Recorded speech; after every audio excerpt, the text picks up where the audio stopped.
दोस्तों, एक डीएम साहब एक चाय की दुकान पर चाय बेच रहे थे। तभी कुछ पुलिस वाले आते हैं और उनसे पैसा वसूल करने लगते हैं। दोस्तों, डीएम साहब चाय क्यों बेच रहे थे, इसके पीछे की कहानी के बारे में जब आप जानेंगे तो आप भी डीएम साहब की तारीफ किए बिना पीछे नहीं हटेंगे। नमस्कार दोस्तों, मैं हूं संतोष। आप सभी का स्वागत करता हूं अपने इस यूट्यूब चैनल में। दोस्तों, आज की कहानी एक बहुत ही इमोशनल कहानी है और आपको बहुत बड़ी सीख देकर जाने वाला है। तो ध्यान से इस कहानी को सुनिए और वीडियो के अंत तक बने रहिए। इसके पहले, कहानी सुनने से पहले आप लोग चैनल को सब्सक्राइब, वीडियो को लाइक कर दीजिएगा। फिर दोस्तों, आज की सच्ची कहानी एक डीएम साहब अंकित शर्मा की है। डीएम साहब के पास बहुत कंप्लेन आ रहा था कि जो लोग पुलिस वाले हैं वो जबरन दुकान पर जाकर, रोड के किनारे जो ठेला लगाते हैं उनके पास जाकर सभी लोगों से पैसा वसूल करते हैं। कोई गरीब हो, कोई दीन दुखिया हो, लोग किसी को भी छोड़ते नहीं हैं। अब ये शिकायत बार बार डीएम साहब के पास जाता था। डीएम साहब बहुत परेशान हो जाते हैं। वो सोचते हैं कि हमारे विभाग की जो अधिकारी हैं इतने भ्रष्ट हैं, गरीब लोगों से पैसा लेते हैं और सरकार उनको सैलरी अलग देती है और यह वसूली करके अलग तरीके से गरीब लोगों का शोषण करते हैं। क्या किया जाए? सोचते हैं अगर मैं डायरेक्ट जाता हूँ अपनी टीम लेकर तो कोई पकड़ा नहीं जाएगा, कोई एविडेंस हमारे पास आया नहीं है, किसके ऊपर कानून कार्रवाई करेंगे, किसके ऊपर नहीं करेंगे। इसलिए सच्चाई का पता लगाने के लिए डीएम साहब के पास एक प्लान आता है और एक सीक्रेट मिशन बनाते हैं।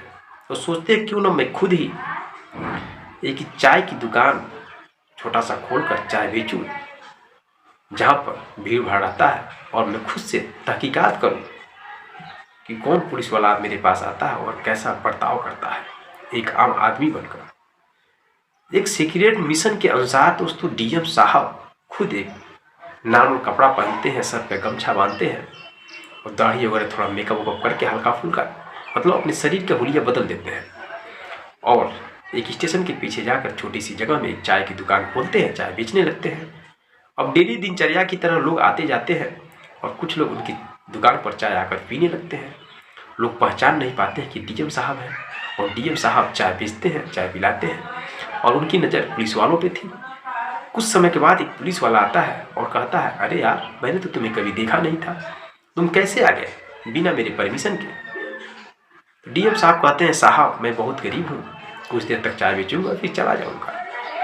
उसके बाद पुलिस वाला कहता है, देखो बहाना मत मारो, हम जानते हैं कि तुम लोग बहुत ज़्यादा पैसा कमाते हो। अगर तुम्हें पैसा कमाना है तो तुमको पैसा डेली देना पड़ेगा वसूली, वरना मैं तुम्हें यहाँ से हटा दूंगा, तुम्हें जेल के अंदर डाल दूंगा।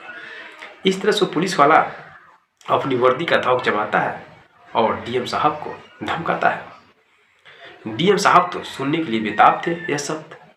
अब डीएम साहब क्या करते हैं, अपने जेब से कुछ पैसा निकालते हैं और पुलिस वाले को दे देते हैं। पुलिस वाला धीरे से पैसा लेकर और मुट्ठी में बंद करके अपनी जेब में रख लेता है और वहाँ से चला जाता है। अब डीएम साहब चाय बेचते हैं, फिर शाम को चले जाते हैं। फिर अगले दिन पुनः सुबह आते हैं और चाय बेचना स्टार्ट करते हैं। जैसे ही चाय बेचते हैं लोग आने जाने लगते हैं, चाय पीते हैं। तभी कुछ समय के बाद एक दूसरा पुलिस वाला आता है और वो पुलिस वाला कुछ अलग तरीके से डीएम साहब से बात करता है। पहले तो मीठी मीठी बातें करता है और पता लगाने की कोशिश करता है कि यह चाय वाला एक दिन में कितना पैसा कमा लेता है। 15-20 मिनट तक रहता है, चाय वहाँ पर पीता है और बात करते करते पता लगाता है। फिर लास्ट में बोलता है पुलिस वाला डीएम साहब से कि मैं तुम्हारी दुकान यहाँ से नहीं हटाऊंगा, लेकिन तुमको पैसा देना पड़ेगा। तो डीएम साहब कहते हैं कि आप लोग डेली पैसा वसूल करेंगे, इतना अधिक पैसा करते क्या है? और आप लोग को सैलरी अलग से मिलता है, गवर्नमेंट देती है, फिर भी आप लोग पैसा वसूल करते हैं। तो पुलिस वाला कहता है कि ये पैसा केवल हम लोग नहीं लेते हैं, यह पैसा ऊपर तक जाता है, साहब लोगों के पास जाता है। हम लोग तो ड्यूटी करते हैं और उसमें से कुछ पैसा हम लोग को मिलता है, बाकी पैसा जाता है ऊपर के अधिकारियों के पास। अब जैसे डीएम साहब ये शब्द सुनते हैं तो उनके रोंगटे खड़े हो जाते हैं। वो सोचते हैं कि इसके पीछे की जो वजह है वो बड़े अधिकारियों की भी है, यानी बड़े अधिकारियों के पास भी पैसा जाता है। और मन ही मन सोच लेते हैं कि मैं इसके तहकीकात तक पहुँचूँगा और सबको पकड़ूँगा, सबको सज़ा दिलाऊँगा, सबको सुधार कर रखूँगा। इस वजह से वो अंदर ही अंदर सोचते हैं। वो पुलिस वाला चाय पीता है, पैसा लेता है और चला जाता है। अब फिर डीएम साहब अपने रूम पे चले जाते हैं। वहाँ अपने सबसे अधिक सहयोगी अर्जुन सिंह से मुलाकात करते हैं और बात बताते हैं, ऐसी बात है और कैसे क्या किया जाए।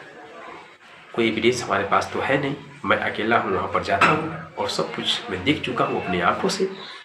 तो अर्जुन सिंह बोलते हैं, देखिए साहब, मैं आपके शर्ट में एक कैमरा लगा देता हूँ और एक बार फिर से आप चाय बेचने के लिए उसी जगह पर जाइए। उस कैमरे में ऑडियो वीडियो के साथ पूरा रिकॉर्डिंग हो जाएगा, एक तरह से प्रूफ और एविडेंस मिलेगा हम लोग को। उसके बाद हम लोग कार्रवाई करेंगे। अब प्लान के अंतर्गत डीएम साहब फिर से चाय बेचने के लिए जाते हैं। उनके बटन में जो कि एक कैमरा लग जाता है और जहाँ चाय बेच रहे थे डीएम साहब, वहीं बगल में कुछ अधिकारी भी उनके सहयोगी और अर्जुन सिंह छिपे रहते हैं। चाय बेचना पुनः स्टार्ट करते हैं। लोग धीरे धीरे आने लगते हैं, चाय पीने लगते हैं। करीब 2 घंटे के बाद फिर एक पुलिस वाला आता है और वही पुलिस होता है जो सबसे पहले दिन उनसे वसूली किया था। वो आता है, कहता है, अरे यार तुम यहाँ से गए नहीं। फिर ठेले लगाने लगे, चलो पैसा निकालो। डीएम साहब कहते हैं, साहब अभी तो ठेला लगाया हूँ, अभी कुछ कमाई हुई नहीं है, मैं एक गरीब आदमी हूँ, पैसा कहाँ से दूँ।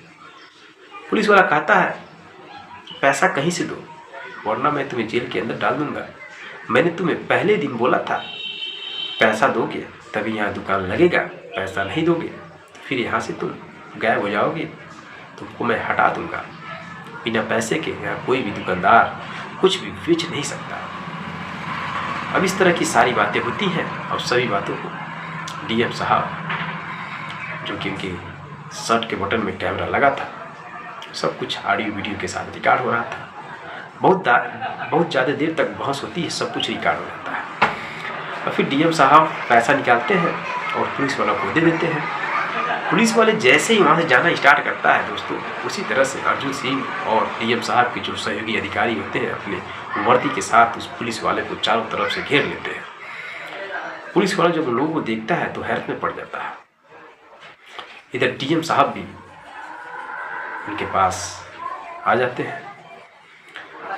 अब जो अधिकारी वर्दी में थे वो बोलते हैं, यही तुम्हारा असली रूप है। समाज की सेवा करने के लिए तुम्हारी ड्यूटी लगाई गई है, तुम्हें सरकार सैलरी देती है और तुम गरीब दिन दुखियों का पैसा वसूल करके अपना घर परिवार चलाते हो। तुम जैसे पुलिस वालों की वजह से पुलिस डिपार्टमेंट के सभी लोगों की बदनामी होती है। अब जैसे शब्द अधिकारी लोग बोलते हैं वैसे पुलिस वाला गिड़गिड़ाने लगता है, कहता है, साहब मुझे माफ़ कर दीजिए, क्या करें, पैसे की बहुत ज़रूरी है, सैलरी से काम चल नहीं पाता है, इसलिए अपनी ज़रूरतों को पूरा करने के लिए ये सब हम लोग करते हैं। अब अधिकारी कहते हैं, अपनी ज़रूरत को पूरा करने के लिए तुम गरीब दिन दुखियों का पैसा वसूली करोगे। जो बेचारा गरीब है, मेहनत से पैसा कमा रहा है और तुम उसके हक का जो हिस्सा है उसको मार रहे हो। यही तुम्हारा नेचर है, इसीलिए तुमको भर्ती किया गया है, इसलिए तुमको सरकार सैलरी दे रही है। तुम्हारा काम है समाज में जो भी लोग हैं उनकी रक्षा करना, सेवा करना। अब इस तरीके से उनको जलील किया जाता है कि पुलिस वाला हैरत में पड़ जाता है। अभी उसको नहीं मालूम था कि जो चाय वाला वो डीएम साहब। इस तरह से बातें होती है। उसके बाद कुछ समय के बाद डीएम साहब, जो कि अपने असली रूप में कपड़े वोड़े बदल कर आ जाते हैं, जब जैसे ही देखता है उसे हैरत में पड़ जाता है। डीएम साहब कहते हैं, मैं डीएम हूँ, तुम मुझे नहीं पहचान रहे हो। मैं 3 दिन से चाय बेच रहा था तुम जैसे लोगों का पता लगाने के लिए कि तुम्हारे शरीर पर एक वर्दी है और वर्दी के अंदर तुम्हारी ऐसी गंदी सोच पड़ी हुई है। तुम गरीब दुखियों का शोषण कर रहे हो वसूली करके। इस वजह से मैं 3 दिन से ठेले पे चाय बेच रहा था और तुम लोग का नाटक देख रहा था। और वो डीएम साहब के पैरों पे गिर कर गिड़गिड़ाने लगता है, कहता, साहब मुझे माफ़ कर दीजिए, आज के बाद ऐसी गलती नहीं करूँगा। लेकिन डीएम साहब कहते हैं, अगर मैं तुम्हें माफ़ कर दूँगा तो बाकी लोगों को कौन माफ़ करेगा। बाकी लोग तो अपना काम करेंगे ही, जो लोग इस गलत काम में लिप्त हैं इसलिए दूसरों को सबक सिखाने के लिए तुमको सज़ा देना जरूरी है।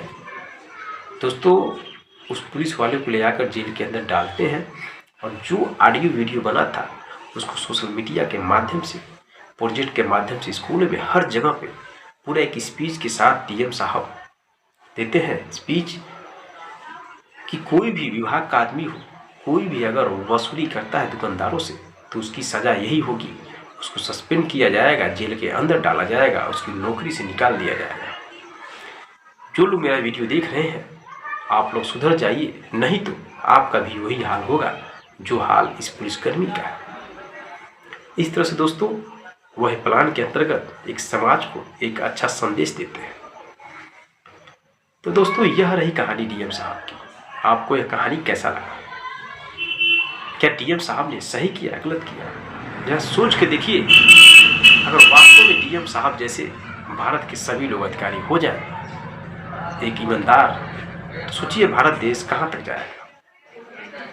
लेकिन यह बहुत ही बड़ा मुश्किल है। मैक्सिमम लोग अधिकारी जो भ्रष्ट से लिप्त हैं, सब लोग पैसे के आगे भाग रहे हैं, ईमानदार बहुत कम लोग हैं।